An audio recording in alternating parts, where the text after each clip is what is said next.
Salam alaikum, meine Lieben, und hallo alle zusammen.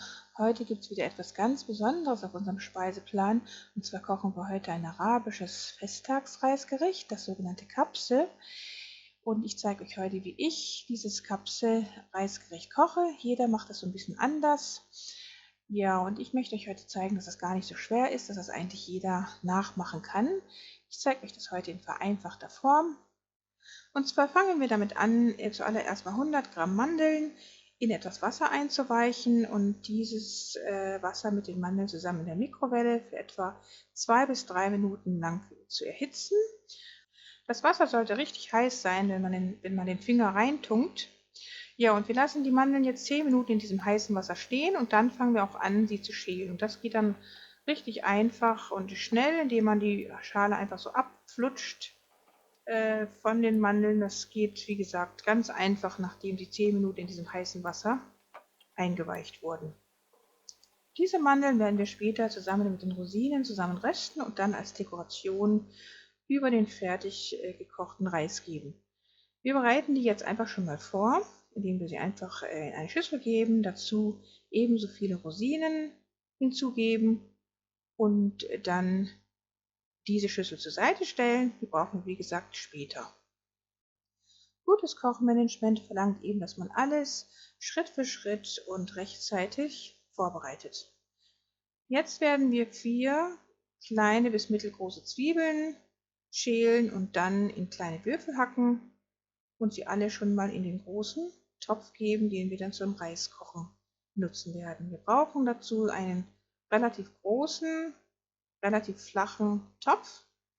So, und jetzt werden wir genau das gleiche mit Knoblauch und Ingwer tun. Wir haben hier etwa 10 Knoblauchzehen, die wir nach und nach auf der kleinen Seite einer Kastenreibe verreiben werden. Und dann werden wir genau das gleiche mit dem frischen Ingwer tun. Wir haben hier ein 3 bis 4 cm großes Ingwerstück, das wir ebenso auf dieser Reibe verreiben werden. Nachdem wir das getan haben, werden wir dann etwas Öl zu dem Topf mit den Zwiebeln geben und diese Zwiebeln anfangen anzubraten. Gleichzeitig geben wir auch noch die groben Gewürze hinzu, also 2 Lorbeerblätter, eine große Zimtstange, 4 Nelken etwa und 6 grüne Kardamom. Die geben wir auch gleichzeitig zu den Zwiebeln dazu und die werden jetzt zusammen mit den Zwiebeln angebraten und wir braten die Zwiebeln jetzt so lange an, bis sie anfangen braun zu werden. Dann wird der Zeitpunkt gekommen sein, den frischen Knoblauch und den frischen Ingwer hinzuzugeben. Das machen wir jetzt hier. Jetzt braten wir das auch alles wieder so lange weiter, bis jetzt alles zusammen richtig braun sein wird. So wie das jetzt hier der Fall ist, und geben dann gleich etwas Wasser hinzu, etwa so eine halbe Tasse, einfach damit nichts anbrennt. Und jetzt wenden wir uns den Gewürzen zu. Wir haben hier alles jeweils 1 Teelöffel. Das sind jetzt Nelken und Kardamom gemahlen. Dann haben wir hier so ein gemischtes arabisches Gewürz. Dann haben wir hier Chili, groben Chili. Dann Koriander gemahlen. Dann haben wir hier Muskatnuss. Zimt ist das hier. Dann Pfeffer. Das hier neben dem Pfeffer ist der Kreuzkümmel. Daneben haben wir das Gelbwurzelpulver, also Haldi auch genannt. Und in der Mitte haben wir mindestens 4 bis 6 Teelöffel Natursalz noch. So, diese ganze Gewürzmischung, das nennt sich das Kapselgewürz, also abgesehen von dem Salz, das gehört nicht dazu, aber das kommt natürlich auch noch dazu. So, wir braten diese Gewürze eine kleine Weile an und dann kommen diese passierten Tomaten hinzu, und zwar eine ganze Packung, die wir auch nochmal mit etwas Wasser ausspülen und dieses Wasser auch nochmal hinzugeben. Dann geben wir noch 1 bis 2 Esslöffel Tomatenmark hinzu, rühren das alles schön um. Dann geben wir auch noch etwas Zitronensaft hinzu. Wenn man hat, von einer frischen Zitrone, wenn nicht, gibt man einfach dieses Zitronensaftkonzentrat hinzu, also etwa 1 Esslöffel davon. Noch besser natürlich, wenn man diese getrocknete Zitrone hat, die die Araber dann immer dazu geben. Wir geben auch noch etwas Wasser hinzu, etwa 1 Becher. Und dann kommt 1 Kilo Hähnchenfleisch hinzu. Und zwar sind das hier Hähnchenschenkel, die jeweils immer in 3 geteilt wurden, in 3 Teile aufgeteilt wurden. Also jeder einzelne Hähnchenschenkel wurde aufgeteilt in 3 Stücke. So, und dann bringen wir das Ganze erstmal zum Kochen. Und sobald das kocht, geben wir jetzt noch so eine Fingerspitze echten Safran hinzu. Der ist auch sehr wichtig, der gibt dem Ganzen einen sehr exotischen, orientalischen Geschmack. Rühren das Ganze wieder um, geben nochmal etwas Wasser hinzu. Also insgesamt haben wir jetzt mindestens so 2 Becher, 2 Tassen Wasser hinzugegeben. Jetzt kochen wir das Ganze auf kleiner Flamme, so lange bis das Hähnchen ganz gar sein wird. Währenddessen bereiten wir den Basmati-Reis vor. Wir haben hier 4 Tassen Basmati-Reis, den wir jetzt in etwas Wasser einweichen und den eine halbe Stunde lang in dem Wasser stehen lassen. In dieser Zeit könnten wir jetzt den Tzatziki zubereiten, wenn wir das möchten. Also wer möchte, kann dieses Reisgericht zusammen mit Tzatziki servieren und wer das nicht möchte, braucht es nicht zu tun. Also wir werden jetzt für den Tzatziki 2 Päckchen Naturjoghurt in eine Schüssel geben, die gründlich auskratzen, damit nichts verloren geht. Und dann geben wir auch schon frische Kräuter hinzu oder auch gefriergetrocknete Kräuter, hier in diesem Fall Salatkräuter, als auch etwas Himalaya-Salz nach Geschmack. Das war's schon. Dann verrühren wir einfach alles und damit ist der Tzatziki sozusagen schon fertig. Man könnte den natürlich auch auf klassische Art zubereiten, indem man halt geraspelte Gurken und Knoblauch noch hinzugibt. Das kann man auch machen, wenn man das möchte.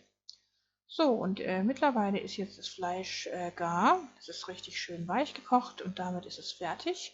Wir nehmen jetzt jedes einzelne Fleischstück aus der Soße heraus und geben es in eine Auflaufform hinein und werden dann diese Hähnchenstücke im Ofen nochmal goldbraun anrösten.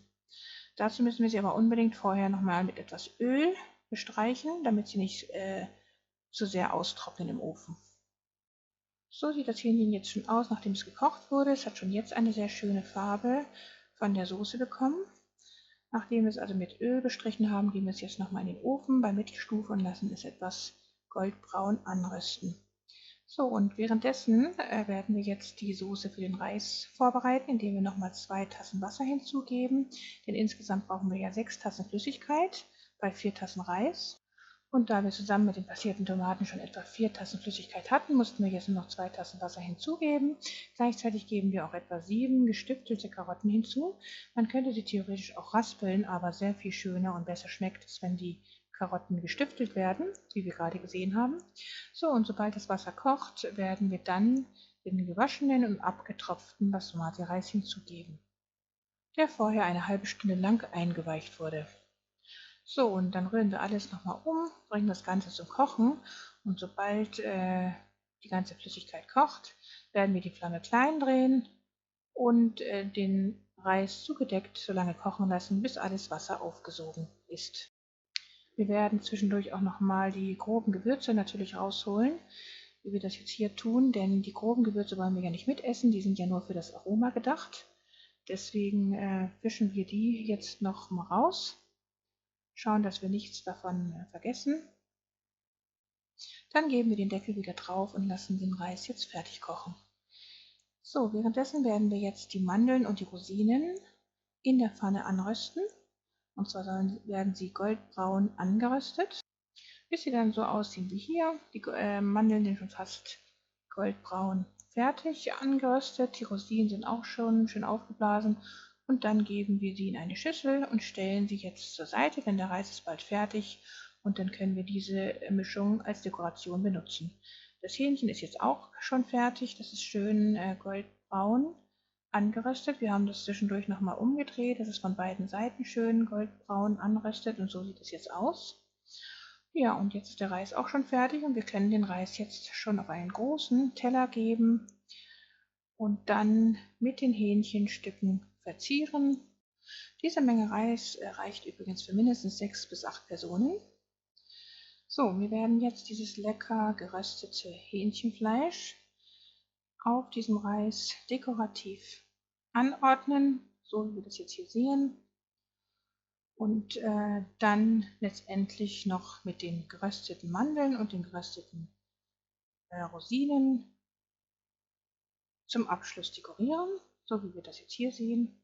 Die werden einfach so darüber gestreut. Und damit ist dieses leckere Kapsel-Reisgericht auch schon fertig zubereitet und kann den Gästen genauso serviert werden, indem sich alle darum setzen und jeder von seiner Seite isst. Das stärkt das Zusammengehörigkeitsgefühl untereinander und das Essen schmeckt einfach sehr viel leckerer, wenn alle so zusammen aus einem großen Teller essen, als wenn jeder alleine so sein eigenes Süppchen kocht, wie man so schön sagt. Ja, das sollte ich einfach mal ausprobieren für die, die es noch nicht getan haben.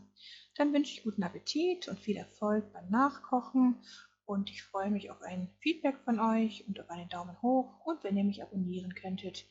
Liebste Grüße dann. Salam alaikum, eure Mariam.